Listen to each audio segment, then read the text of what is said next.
All right, what's good, everyone? Welcome to another edition of Live Wire Sports Media. This is your Saturday Vibe edition.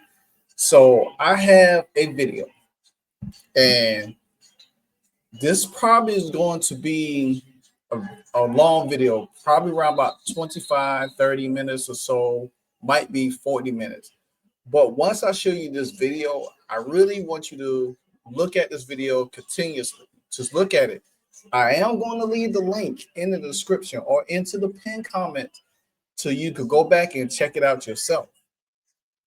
Now, shout out to Venom.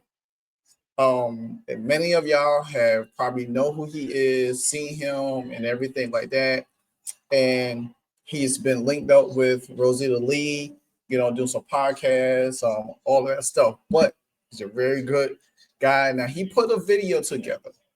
Now, we all have had our issues with Stephanie White, the offense, this Indiana Fever team. We had some people say, hey, we need to give Stephanie White some credit. But when they came down to the superstar, Caitlin Clark, there was no credit to be given because there was a whole lot of criticism, a whole lot of bad basketball play. So I'm going to start this video, but they are going to chop it into sections as well, because there's going to be certain points that I want y'all to see and listen and pay attention and really go back to the season and really look at it in your totality and wonder, because a lot of people think that Caitlin Clark is not being genuine. I think there is issues with her and Stephanie White. I do believe it. And some of these issues is going to highlight in this video, and it's going to take you back to Christy Sykes. Take a look.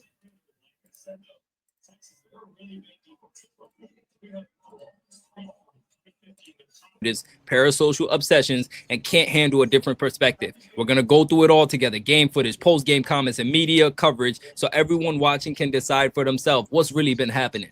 This is not hate. It's about accountability and respect for the game, okay? Boy, look out the window. You see any black SUVs?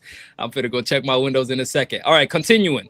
I have very credible sources who have opted to stay anonymous. That's how serious things will get today. So if this live gets taken down, like it kind of just did, or something happens to the channel, you will know why. So after a whole season of focusing on mostly basketball and shutting all the drama and outside noise out, I finally took the liberty to see what exactly is going on with the front office, Stephanie White and Caitlin Clark, and how their coach-player relationship works out. I finally decided to go into Caitlin's injury this year and vetted the claims of her injuries from reporters and not the medical team itself. I went over all Caitlin turnovers in a game that Steph White benched her for. The turnover, y'all know what. Let's move along to a little bit. And what it opens up with the gravity that you create is huge for us. You gotta stay aggressive. Hold on. Now, this part was when she was talking about how Odyssey Sims in the Atlanta game in the semifinals, how gravity opened up everything. Okay. Pay attention to the screen. Do I gotta move my camera out the way? You see the name, Odyssey Sims. The game that Stephanie White's praising, she shot 1 for 10. All right, before I even continue, I want to say shout out to Venom also. You see Aaliyah Boston 7 for 12, Natasha 5 for 8, Kelsey Mitchell I think dropped 19 points. No mention for either of those players, but Odyssey Sims, the guard who struggled all game, is getting the praise, right? I'm getting somewhere. The gravity that you create is huge for us. Okay. You gotta stay aggressive. When she gets now, listen. You already read the top, but we're gonna get into that, right? The thing is, Odyssey Sims only played 4 minutes in the entire third quarter, and she left the game when the Fever were only up 3 points. The score was 37-40. Odyssey Sims exit the game. She then checks out, and the Fever instantly goes on a 19-7 scoring run, outscoring the opposing team by 12 points to close the quarter up 15, taking the biggest lead in the series, which is not a good look for Odyssey Sims. I'm going to say it one more time. Odyssey Sims left the game up 3 points. The Dream were within 3 points of eliminating the Fever from even getting to the next round. Odyssey Sims leave the game for the rest of the quarter. and the Fever outscored the Dream 19-7. That is not a good, when your team consistently looks better without you, that is never a good sign for you. And in this case, that player is Odyssey Sims. This is not even an attack on Odyssey Sims. This is Stephanie White praising something that didn't even deserve any praise to begin with, right? And you would be like, Venom, she's a hardship player. Maybe you want to speak some motivation into her, which is cool, but it's only cool if you're going to do that and be consistent about it. You motivate players when they're playing bad, and you motivate players when they're playing good. You don't penalize a player for playing good, because what that says about you as a coach. We're going to move on, though. That's just small crumbs. I want to highlight something before we even move on. Everything that I present today may not be strong enough by itself, but when I put everything together by the end of this live stream, I'm pretty sure we will all be on the same page, right? At least people who can look outside their perspective. Now let's continue. Listen to Stephanie White talk about Caitlin Clark. This is what's crazy to me, right? So me being the guy that I am, I gave Stephanie White the benefit of the doubt. So I was like, okay, maybe Stephanie White is the type of coach that motivates her players, whether they're doing good or doing bad, which we'll jump into later. And this is where the inconsistency starts in this clip. Odyssey Sims, who just shot 1 for 10. You highlight her in the locker room, leaving out Kelsey Mitchell and Aaliyah Boston's effort. But in this clip right here, you're going to listen to what Stephanie White says about Caitlin Clark when she exploded for 32-point near triple-double, and she brushed Caitlin's historic first half off as just a streak. Yeah, you see the numbers up there. 32 points, 8 rebounds, 9 assists, and Stephanie White refers to it as just a streak. When Odyssey Sims shot 1 for 10, and it was huge. Let's pay attention to this. It's a streak, right? Cunningham is down behind the play. I mean, that don't look like a streak. It's a streak, right? It's a streak, right? Clark, another long three. No reaction? No reaction, coach? Hey, that right there, Stephanie White didn't like it. Look if you look over there, look at Austin Kelly. He ain't got no motion. He ain't saying nothing. Stephanie White just walking out. She ain't saying nothing. She ain't looking at Caitlin Clark. She ain't say, oh, way to go, boom, boom, boom. But if that was Kelsey Mitchell or Odyssey Sims, she'd have been jumping up and down that sideline the whole time, going back and forth the whole time, jumping up, giving them praise. She's back. It's a streak, right? Hands folded. That's not interesting to you guys? Is that not interesting to you guys? We are seeing a girl do something we have never seen in life. I'm not talking about since 90s, since 80s. I'm talking about since the beginning of time. No matter who you believe in, whether you believe in Jesus, Allah, Buddha, the monk, from the beginning of time, you have never seen somebody do this. It's a streak, right? It's a streak, right? Clark, another long three. She's back. It's a streak, right? Right. Even the Liberty coach was smiling. Sandy Brondello herself was smiling at what Caitlin Clark did, because she knows as a coach, as opposing coach, I can't even call a timeout for that. There's nothing I can call timeout and tell my girls to counter what you just did, Caitlin. I can't call timeout and bring my girls to the huddle and tell them, okay, this is what we're going to do to stop that. There's no answer. All I can do is smile. Caitlin, you're just that good. I'm going to have to, if that's how we lose, I'll take it every time. Okay, there's no way to coach around Caitlin Clark. Anyways, let's move on. All right, Stephanie White said Caitlin carried us in the first half. And listen to this. And so she got hot early and knocked down a lot of shots. She carried us in the first half. And then everybody else carried us in the second half. Hey, I had even had to pause because he did pause on that. See, do y'all see the contradiction into this? How Stephanie White brushes off Caitlin Clark's accomplishment? 32, 8, and 9. She said everybody else carried them in the second half. Caitlin Clark carried them in the first half. Caitlin Clark set the tone for the whole game, because you got to think about it. They was losing that game. They was down like, what, 21, 25, something like that. And she went on that 3-point barrage and got them back within one. See, people sit there and say, well, Stephanie White, give her a chance. But how can you give her a chance, acknowledge what she does, if she's brushing your number one superstar away? You just poo-poo on everything that she did. If Caitlin Clark had a 32 triple, if this was a triple-double game, if she had hit a triple-double in that game, Stephanie White would have still had the same answer. She wouldn't have gave her no praise for that. She wouldn't. She carried us in the first Listen. half. And then everybody else carried us in the second half. She carried us in the first. Can you guys read the number on the top of your screen real quick? I just want you guys to read this number right here. This number right here. This is Caitlin Clark's numbers in this game. Stephanie White literally just said out her mouth, she carried us in the first half. I didn't know Caitlin Clark dropped 32 points, 8 rebounds, and 9 assists in the first half. Stephanie White. I'm sorry, I didn't know that. Please tell me. I've never seen that happen before. No. Stephanie White, Caitlin Clark carried you the whole game.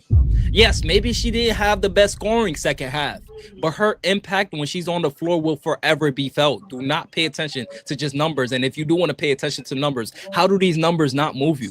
How do you just call it a streak? How do you say she just carried us in the second half? This is the problem right here that I have, right? That your point guard just hit a record-breaking 3 3-pointers in 38 seconds. She dropped 32 points, 8 rebounds, 9 assists, 2 blocks, and a steal. And your takeaway is that she only carried you in the first half and helped you in the final 4 minutes? That statement alone says a lot about Stephanie White as a coach, downplaying something you've never seen before. It's as if every time I turn around, Stephanie White is looking to humble Caitlin Clark. Now look at this clip right here. I'm going to play it, right? Of Stephanie White giving Caitlin Clark this accountability talk. I thought her decision right after this clip. Listen to this though. Outside the last part of the fourth quarter especially was really good.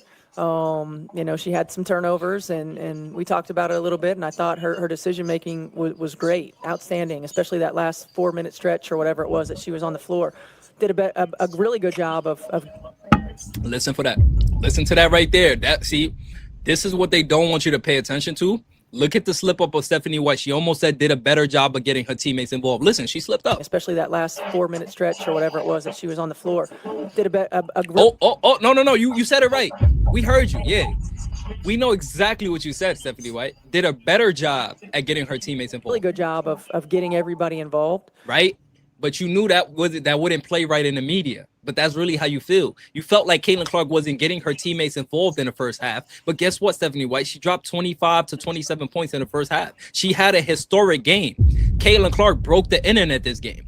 You know what I'm saying? And this is how Stephanie White views the game. This is not the first time. I'm telling you guys, just stay with me. We have so much footage and clips. It's irrefutable. Let's continue though. And that's what she does. I mean, that's what she does. That's what she does. She just drops 32 points, 8 rebounds, 9 assists. No big deal. That's just what she does, you know. It's just a streak, you know. She carried us in the first half. The rest of the team carried us in the second half, you know. It's just, it's Caitlin Clark, you know. It's not a big deal. Anyways, let's look at this accountability clip right here. I want you guys to pay attention to the screen because this is what I think I do best is talk about the film. Caitlin Clark with the ball, right? Dantas is relocated. You see Breonna Stewart is in the gap and she's helping on Caitlin Clark. Dantas, poor spacing, by the way. Dantas should be right here on the right wing while Lexi slides down to the corner, right? But that's not the case. So right here you see Dantas, and if you pay attention, let me run it back one more second so you guys can look at what Caitlin Clark just did with her hands. She motioned.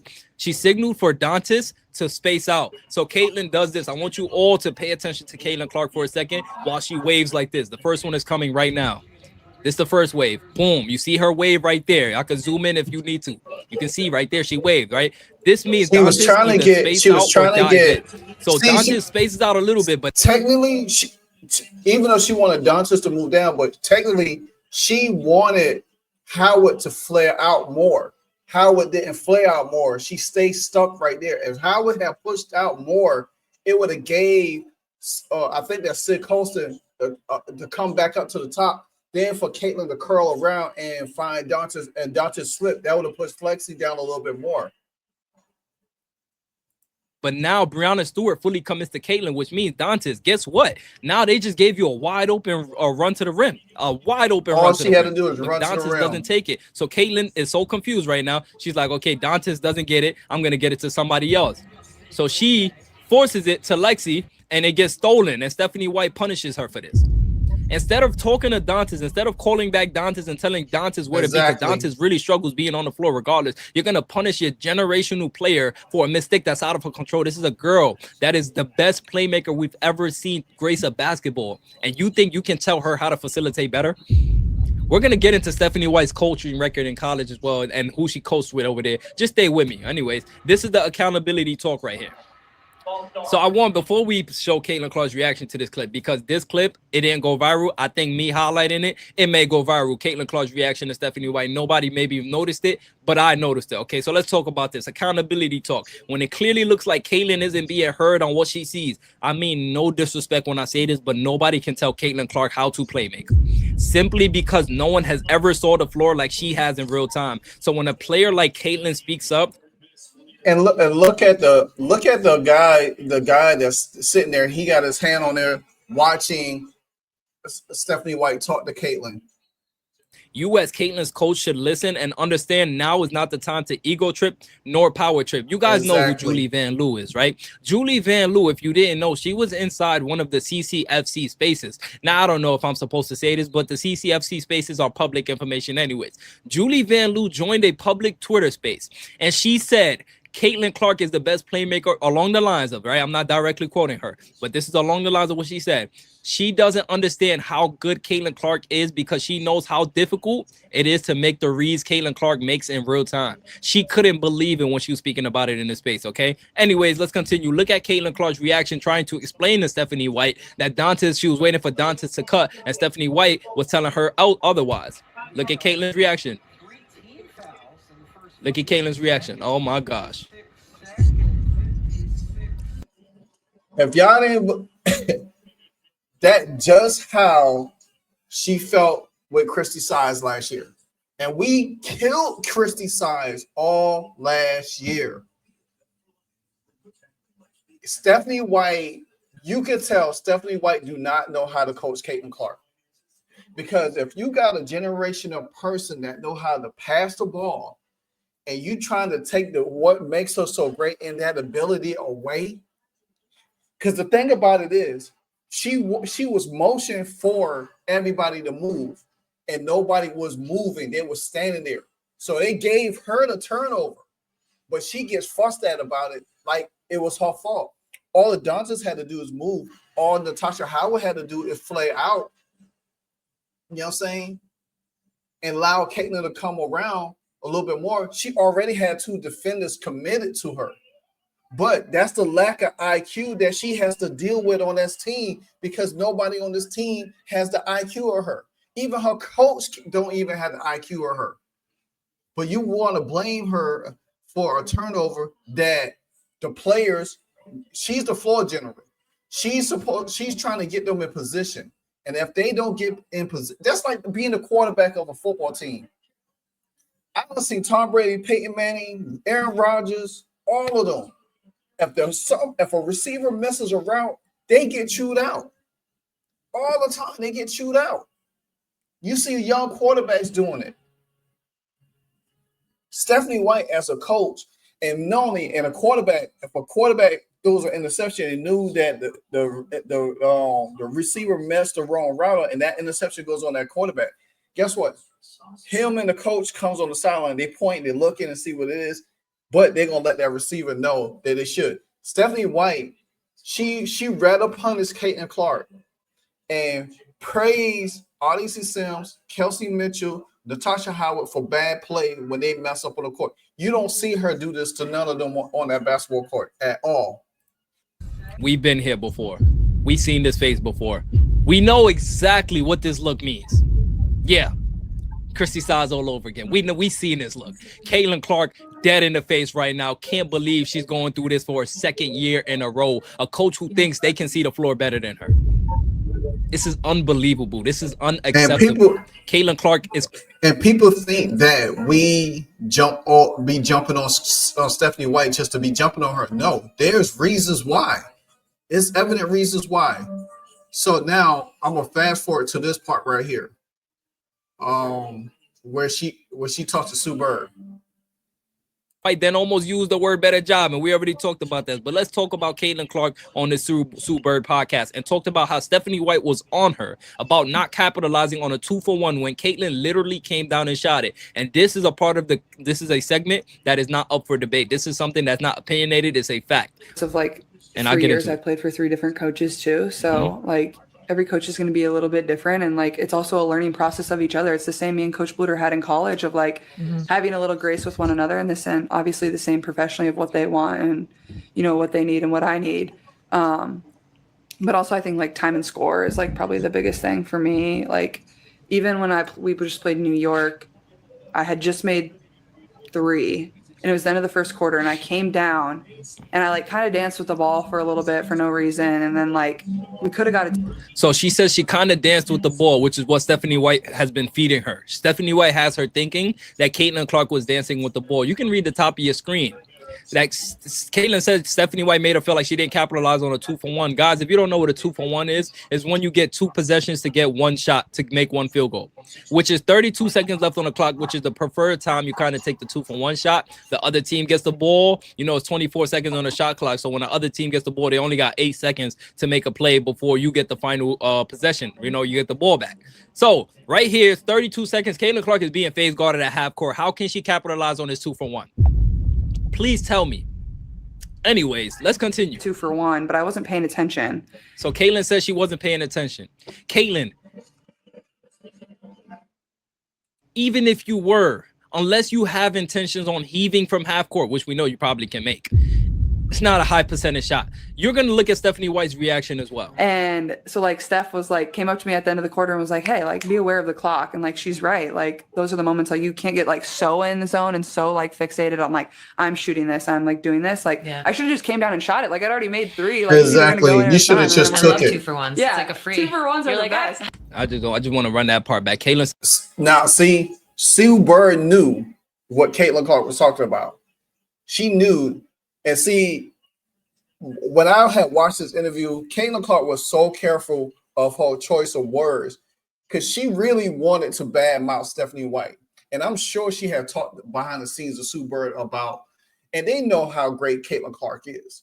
But it's like they trying to minimize her to be some regular player, and she's not a regular player. And I'm saying this to say this. I think going into 2026, you're going to see a bigger explosion between Caitlin Clark and Stephanie White.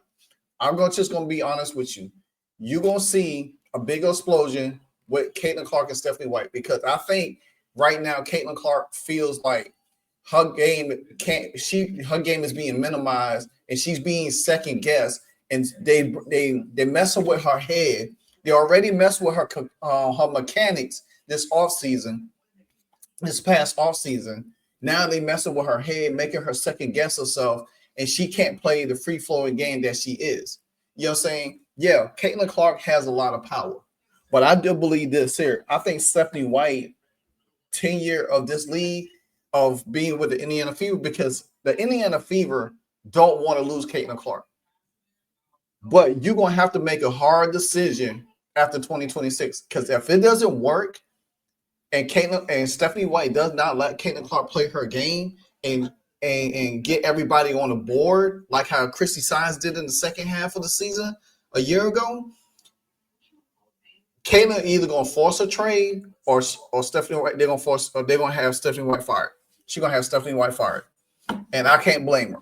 You can't not. That's like telling Michael Jordan you can't play your game. That's like telling Kobe you can't play your game. That's like telling Kyrie you can't play his game. You telling Steph he can't play his game. You cannot take the greatest gift from her. It's what her passing is that leads to her shooting. Getting everybody involved. Said I should have just came down and shot it, right?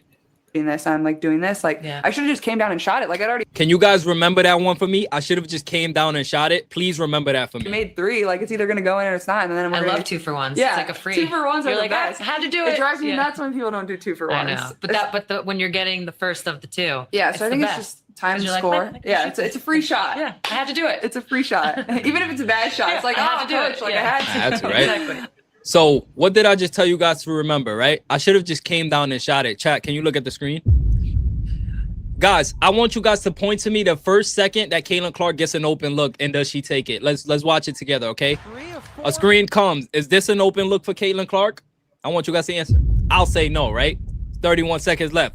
Cool. Let's continue the clip. Caitlin Clark is being phase guarded still by Breonna Stewart. Is this a time to shoot? Is this an open shot? Is this a clean look at the rim? No. She's nearly backcourt and she's sandwiched, right? Cool. Let's continue the clip. Right here, Caitlin Clark finally gets the first open clean look at 28 seconds. Stephanie White, if you can look, she has her hands out like this. Like, what are you doing, Caitlin? Well, Stephanie White, if you was paying attention, I don't know what else you want Caitlin Clark to do, because the first time she got an open look, and which was a bad shot because Caitlin don't even like shooting going to her, right? You can clearly see Caitlin Clark takes the shot. So what is Stephanie White criticizing Caitlin Clark for, and why does she have Caitlin Clark believing this? She's literally trying to brainwash Caitlin Clark to think that she's making mistakes that she's not even making. And it was the end of the first quarter, and I came down and I like kind of danced with the ball for. She didn't dance with the ball. Caitlin, see how she has to second guess herself now, because like, oh, Stephanie White got her thinking she dances with the ball. Technically, we saw in the video she didn't dance with the ball. And you didn't dance with the ball. Stephanie White has no clue what she's talking about. We all just watched it. Everybody in here just watched it. She did not dance with the ball, not one time. She shot the first look she got, and it wasn't even a clean look. She just threw it up, going great. A little bit for no reason, and then like. Now look at this right here. Okay, this is something that I really wanted to talk about. I really wanted to highlight this. Okay. Anyways, the Dallas Mavericks were playing the Knicks. And this is where you're going to be like, Venom, we're talking about the Fever. Stay with me. Stephanie White called this game. You're going to hear something Stephanie White says. Anyways, this is where I found out that Stephanie White doesn't seem to like heliocentric players such as Luka Doncic, Caitlin Clark, which are two very similar players, right? So while she called this Dallas Mavericks game, this is what she had to say about how Dallas looked like. Well, we already know about that pretty much, but I'm going to fast forward. I'm going to go fast forward a little bit. To right here, based on what I'm hearing her say. Let's move on though to right here. And by the way, you see her host with the quick rebuttal saying lower usage rate for him this year, completely disagreeing with how she views the game in that sense. This is why I love the internet, because you cannot get away putting on an image that isn't yours. You eventually show your true colors, and Stephanie White has shown on multiple instances. She favors taking the ball out of superstars' hands, and she masked it under something different. For example, first she said she wanted off-ball Caitlin. Yeah, I remember that, right? And so us giving Stephanie White the honestly, I want y'all to pay attention to what he said. Stephanie White loves taking a ball out of a superstar's hand. Go back to her Connecticut days with Alyssa Thomas. Alyssa Thomas had all them assists, but guess what? She finds a way to take the ball out of Alyssa Thomas' hand, because Alyssa Thomas, if you look at Alyssa Thomas this year with Phoenix and look at her last year, two different people. Alyssa Thomas was on a whole record-breaking year this year. She either played with Stephanie White, she wouldn't even been an MVP discussion. That just goes to show you how Stephanie White diminishes superstars, and she gives gratitude to substars. Remember when Marina Mabrey got over there, how Marina Mabrey came from the bench all of a sudden, and I forgot the girl name. She went to the bench and gave Marina Mabrey the starting job, and guess what? Marina Mabrey was getting the ball in her hand a whole lot of time. Melissa Thomas had a pass to Marina Mabrey. Marina Mabrey was jacking up shots. Even if it was a bad shot, she lived with that. That's how Stephanie White is. She reward bad play from mediocre players, but when your superstar player is supposed to be the floor general of the team, you want to diminish their skills. The benefit of the doubt, we didn't instantly criticize it until we saw, hey, Stephanie White, it wasn't trending towards the right direction. Stephanie White talks about relieving pressure off Caitlin, when in reality, Caitlin Clark herself has spoken out about how she thrives in those situations, like right here in this clip I'm about to play. Nobody really picked me up full court, and even if they did, like, I would just like slice up the floor and then get hit on the run, and then like I'd automatically be an advantage there. She clearly discussed how she handled being guarded full court in college, even noting that teams rarely did pick up full court, but when they did, she sliced up the floor, allowing her to get an advantage because she got her head up. Julie Van Loo also mentioned that Caitlin Clark, she said, is one of the only guards, if not the only guard that she guards, who dribbles with her head up and can see advantages. That's what makes it difficult to stop Caitlin Clark. This is a professional WNBA player saying this, if you don't want to take my word for it, okay? Caitlin, once again, right here, talking about how she's best at bringing the ball up with pressure. Steph has talked about kind of taking some pressure off you with Aerie kind of running point and some actions. Mm-hmm. And this is right here. Now, before he even said anything, Listen to Caitlin Clark's reaction now, y'all. Listen to her reaction to this. Listen to her reaction. A reporter saying Stephanie White has talked about taking pressure off you with Ari McDonald running the action, bringing the ball up the floor. And you see Caitlin Clark instantly take a deep breath like, oh, boy, not this again. Listen, just listen to the deep breath. Gary kind of running point in some actions and you playing off the ball. Just how do you think that will help when you reintegrate onto the court? Yeah, I mean, Man, she just took a deep breath. She like that's being disgusted. That is being a disgusted sign. Like we all know what sign, different types of signs. There's a sign when you're tired, be like, there's a sign when you scared, like that, or there's a sign when you disgusted, be like that. That's what she was, disgusted. it'll be nice probably not to have to bring the ball up against pressure 94 feet, but like I said, like that's what I'm best at. So we're still going to do a lot of that. Right. Right then and there, Caitlin Clark made the conscious decision herself. If I'm on the floor, I'm going to do what I want to do. I'm going to run the offense the way I feel like it needs to be run. Because, see, the thing about it is, if Stephanie White takes her out a game because she's playing her game and benches her, there's going to be a whole when I tell you the whole Fever fan base and Caitlin Clark fan base is going to erupt because Stephanie White knows she has to tread lightly when it's dealing with Caitlin Clark. So, and I think he does discuss the injury situation, and I want to jump to that too because I want to get to this part, but I want to jump to that part too with y'all.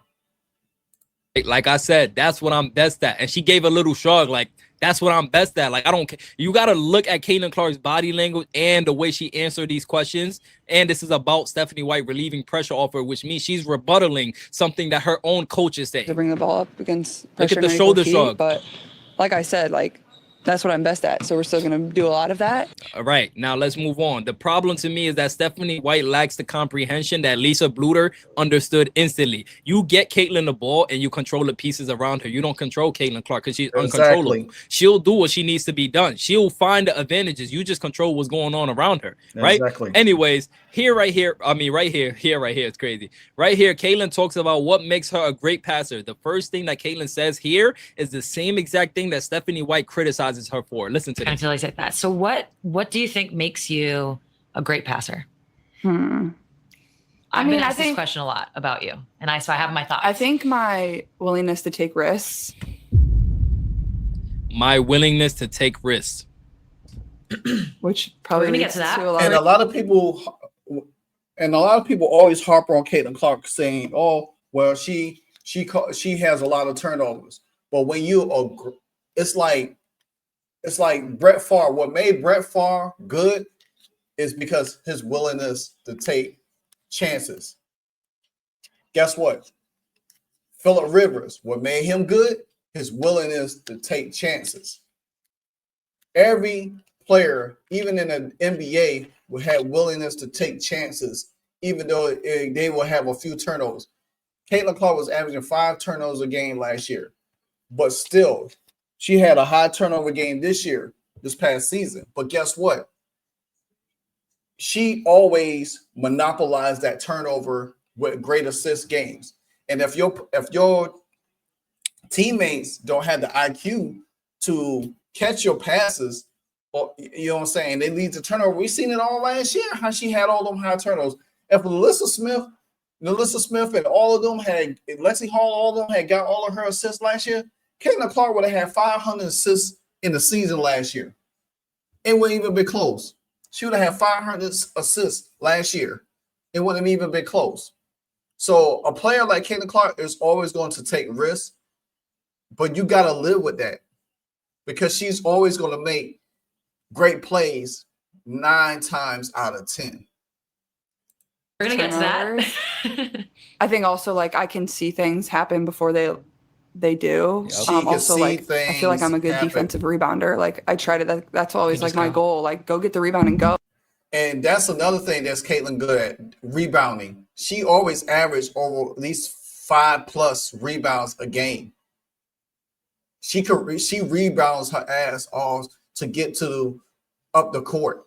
That's why Kelsey Mitchell used to run the floor so well with her, because once she get the rebound, she's already looking up. She's already ahead of what the defense on the opposing team think of.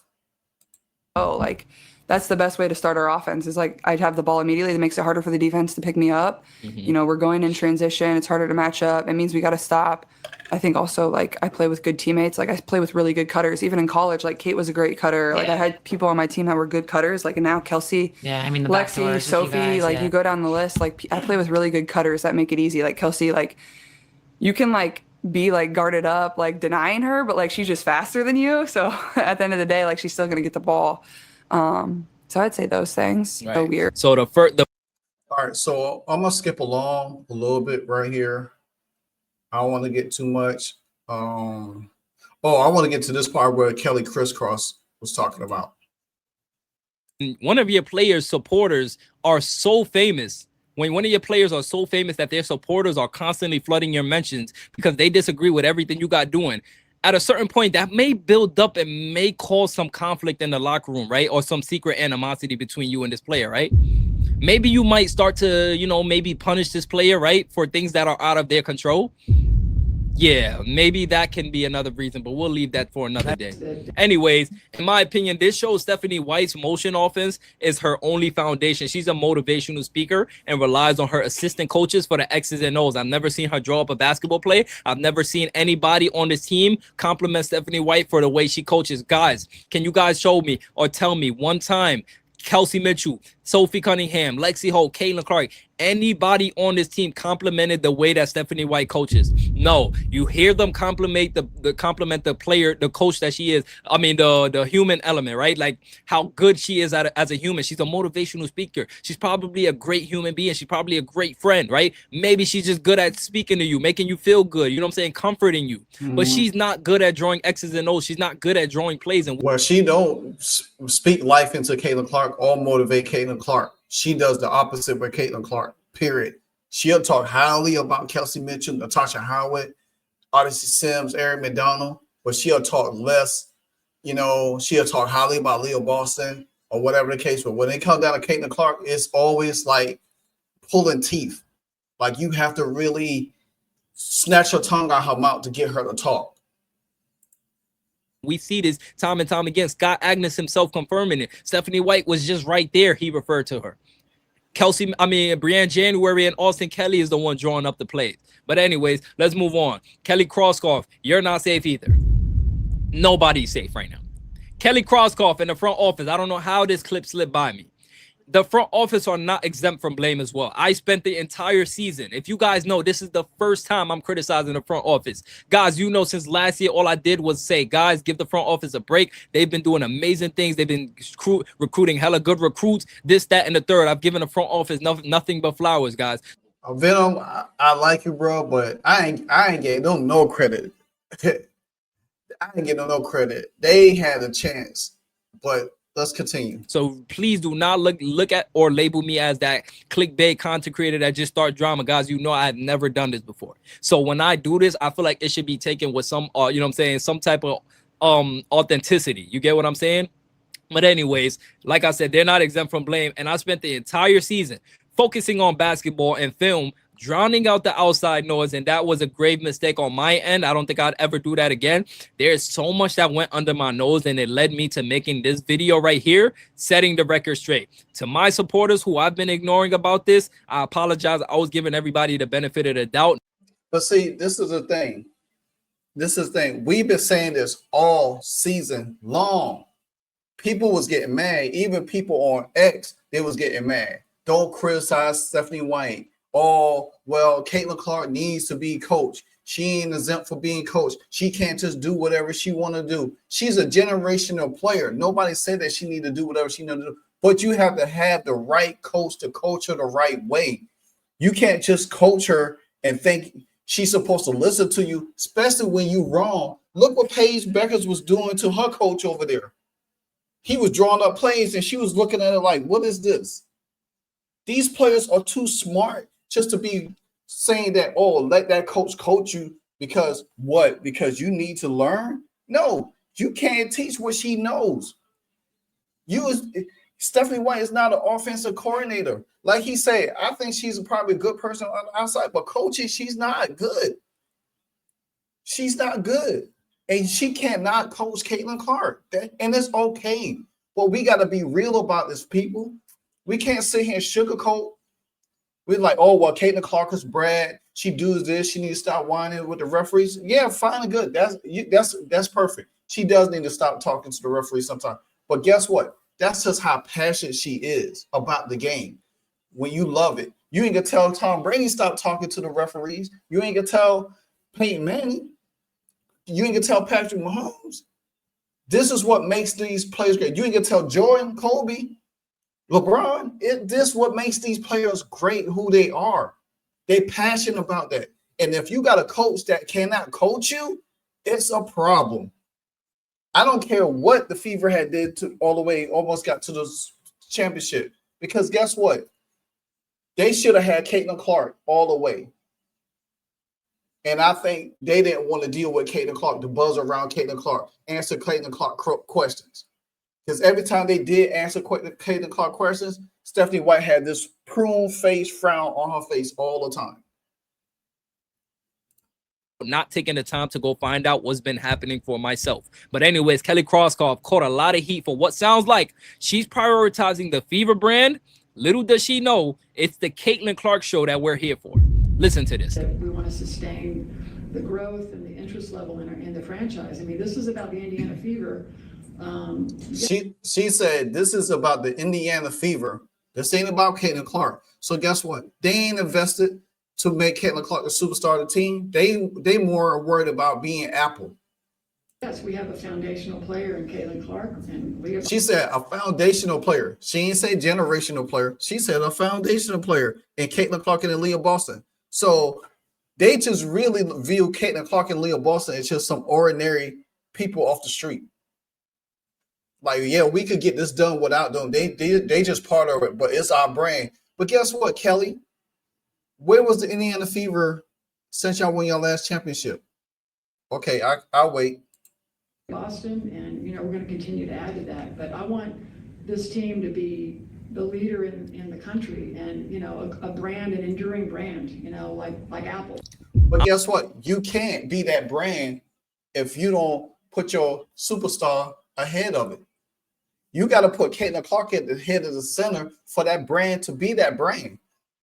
It doesn't go the other way around. The franchise first and your superstar behind. It don't work because nobody gonna pay attention to your franchise. They paying attention to your generational player. That's so asinine and backwards right there. I'm sorry, Kelly. I'm gonna be the first one to say it because maybe everybody else is too busy kissing you behind. You are not the brand. Caitlin Clark is the brand. The minute you guys understand that when Caitlin Clark goes, we all go, that's Facts. when everything will get better. Facts. That's when you will finally start investing your money and your resources and all the love and everything, enforcers, into the right place. Because thinking that we can you're gonna just like brainwash us into just loving the Fever just for the Fever. No. We love the Fever because of Caitlin Clark. We don't. Let me tell you, the day Caitlin Clark, if Caitlin Clark come on a free agency and said, I want to trade, guess what? Guess what's going to happen, guys? All y'all Fever merch going to be turned into another team merch. And Kelly Krauskopf is going to look like the worst GM, the worst president, her and Amber Cox. Because guess what? They ain't going to be able to get no superstar over there without having Caitlin Clark. Nobody's going to want to be over there. You're going to still get those same kind of players that you got in hardship over there to play. And guess what? Y'all never, ever will ever win a WNBA title, not without Caitlin Clark. Love the Fever just because of the Fever. I've learned to love the Fever because of. All right, so I'm gonna skip from this. Oh, I want to go to this something because he brought up this part right here.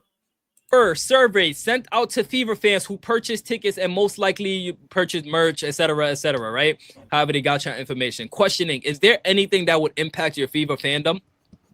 I'm assuming the reason for this question was to figure out the spike in revenue and attendance. Maybe the test is the Caitlin Clark effect real, or did the Fever brand just go up? So they're asking these questions, right? Caitlin Clark leaving the team was one of the options, and I'm not lying. I'm not lying. Then you can look at your screen right now. That right there, that was crazy. Why, me personally, why would the Fever put that out? Because see, they already know. They already know. That's the number one answer. As soon as you put that up there and say Caitlin Clark leaving the team will impact the Fever fandom. Yes, it would. It would definitely impact the fandom. Now, people who've been Indiana Fever fans for a long time would probably still be fans. But guess what? They might not be fans no more either if Caitlin Clark leaves, because you ain't going to get another generational player like Caitlin Clark to that franchise. I'm sorry. It ain't going to happen. Caitlin Clark leaving the team was one of the options, not the team as a whole. No, literally Caitlin Clark leaves the team. Look at it right here on your screen. I want to pull it up. Look at this right here, this option right here. Is there anything that would impact your Fever fandom? Why would you ever ask this question right here? Who? Why? Why would you ask this question right here? Why? Is this alone, asking this question alone is a red flag. You don't see Aaliyah Boston's name nowhere. You don't see nobody else's name nowhere. You see Caitlin Clark at the top if she leaves the team. Let me tell you, I'm gonna say this, and I'm gonna just say, I'm gonna put it out there. I would not be surprised that the Indiana Fever be just like just like the Chicago Sky franchise, and they end up trading Caitlin Clark. They feel like, see, the Indiana Fever franchise feel like they have gotten big enough now. They think they got all of this going on. You know what I'm saying? New facility, all these fans, all this merchandise. You got Stephanie White there. You most likely gonna bring Kelsey Mitchell back. Guess what? You're gonna feel like, you know what? Hey, I could win without Caitlin Clark. We already showed that we could do it this year. That's the mindset they're thinking right now. I would not be surprised they try to trade Caitlin Clark away. To be honest with you, I would not be surprised they try to trade her off. Now, I don't think the owner's going to allow that to happen. I don't think the Simon family is going to allow that to happen because Caitlin Clark generates money for them. But I would not be surprised Kelly Crisscross be looking for trade options to get a higher draft pick and trade Caitlin off, because I don't think Stephanie White wants to continue coach Caitlin Clark.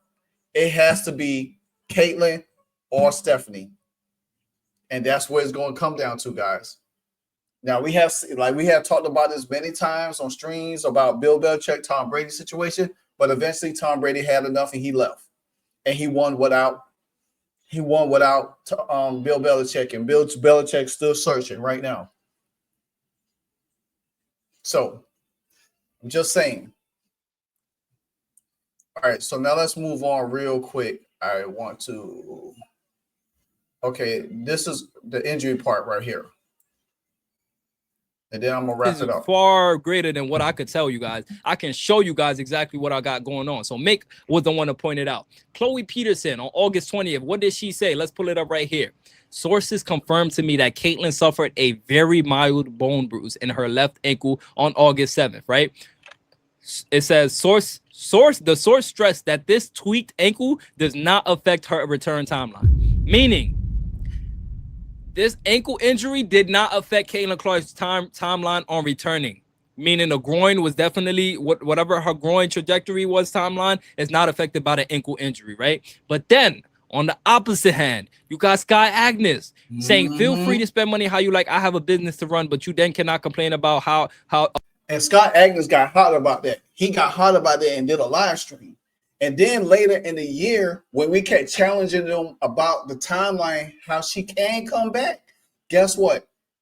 I knew I was right. When the information I looked up about how she could come back, how it was all set up for her to come back. But guess what? Scott Agnes and Chloe Peterson, they both had to get on the same page and say the same thing to back each other up, because they got caught lying before, because one person said one thing and the other person said another. And then Rachel Demeter end up going and interviewing Scott Agnes because she had questions, but it didn't really matter because Scott Agnes continued to lie. New reporting and details. And yes, the injury has impacted her availability. So Chloe Peterson says that the source stressed that this tweaked ankle does not affect her return timeline. But then you got Scott Agnes saying, yes, this injury has impacted her availability. Which one is it? They can't even get themselves on a fake page because all is lying, in my opinion. You can't get on the same page with a lie. That's one thing I know about life, especially the telephone game teaches that. You try to put too many stories together, too many people talking, somebody's bound to slip up. The story is not going to match. And we as fans on the internet, we're going to catch this and we're going to call it out. All right. Now let's talk about this again. Caitlin Clark says that was one of the worst sprains she's dealt with. I think Caitlin Clark was forced to say these things. Yes. I'm not saying Caitlin Clark was lying. I think Caitlin Clark was forced to say these things because if this is true, why isn't it on the medical report? Why are you telling Caitlin Clark to break her own injury? Have you ever in any other sport industry heard a player have to break their own injury? No, you have medical reports, you have news articles, you have sources that break these. See, guys, and what he's saying, the fever forced her to say this stuff. Now they say bone bruise, she said ankle sprain. Which one is it? And then that's why I say a lot of people keep saying, well, Caitlin Clark was lying about her injury. Nah, if she calling it a sprain and they calling it a bruise, then they lying. You know what I'm saying? They're the ones lying. She's not lying about her injury. But they wanted her to be out. They didn't want to deal with her. They didn't want her to come back. They kept pushing it back, And then check this out. Dang, I lost my train of thought on this one. I'll get it back. These informations, you don't wait for a player to break an injury. This is not. Oh, and matter of fact, they made her come out about her report on her injury, and she came out and said that she was out for the season. The Fever never came out and declared her out for the season. Because guess what? They did not want the blowback from the fans and the media about ruling Caitlin Clark out for the rest of the season. So guess what they did? They went and took Caitlin and said, hey, can you put out a statement about you not coming back for the rest of the season? We're not bringing you back for the rest of the season. And surely Caitlin was probably pissed off about it because she worked her ass to get back to this point. Not kindergarten or middle school. We are in the pros. Everything is documented. Everything is documented, right? So I think Caitlin Clark was forced to say these things to calm her fans down because they know, and Mick talked about it as well, they didn't want to deal with the headache of dealing with Caitlin Clark in the playoffs. They didn't want to. By the way, don't forget, Caitlin Clark announced her own season-ending injury. I have never seen that happen in my life. And that looks to me like the front office made her do it to calm her fans down. And I'm asking you guys again, have you ever been this confused and told so many stories about your favorite players' injuries in any other league? Last year, I felt the front office were transparent with the fans. This year, it seems to me there's a curtain that they don't want us looking behind. From the Natasha Howard, I don't know what they promised her. The Wana Bana, I don't know what they promised her. You know what I'm saying? And it goes on and on and on. Kelsey Be honest Mitchell. and remove me from the situation and pretend that this isn't even about Caitlin Clark. Would you believe the opinion that I formulated based on the concrete evidence that I've shown before you? Or would you believe what we've been told from the front office and the coach? By the way, again, guys, we've been talking about this all season. And now everybody is starting to see it, but nobody want to believe it. They don't want to deal with Caitlin Clark. That's just simple as that. It's just simple. They don't want to deal with her. Stephanie White don't want to deal with her because if Stephanie White wanted to deal with her, she would have been glad Caitlin Clark came back and helped her win a title. She wants to win a title without Caitlin Clark and say, oh, well, I did this without her. But dummy, if you thought about it, Caitlin Clark would have been the greatest weapon that you had to help you win a title, to make you look good as a coach. All right, man. Like I say, I'm going to put the link in the chat. It goes on and on and on, and I don't want to spend a whole – like I told y'all before, this was going to be a long video. I'm going to leave the link in the chat. Y'all believe – now y'all see There's clear-cut evidence showing y'all everything that went on through the season. And it's still probably about another 50 minutes of everything that still goes on. This is a 50-minute video, y'all. Take your time, go through it, read it, listen to it. The link will be in the comments and the description. You could go back. Shout out again to Venom, who did a great breakdown, even though people trying to get him flack about it. But the evidence is there, guys. Like, comment, subscribe. Your Saturday Stroll edition, Live Wire Sports Media. It's The Wire. Hey, so amazing. You see how they playing? Live Wire. It's all about sports and entertainment. You don't want to miss it. So official, like you never seen. Keep it going till the whistle blowing from the referee. Everything from highlights and stats. You know that we gotta run it back, whether on the field or the court. You know that this is where it's at. Subscribe, no delaying.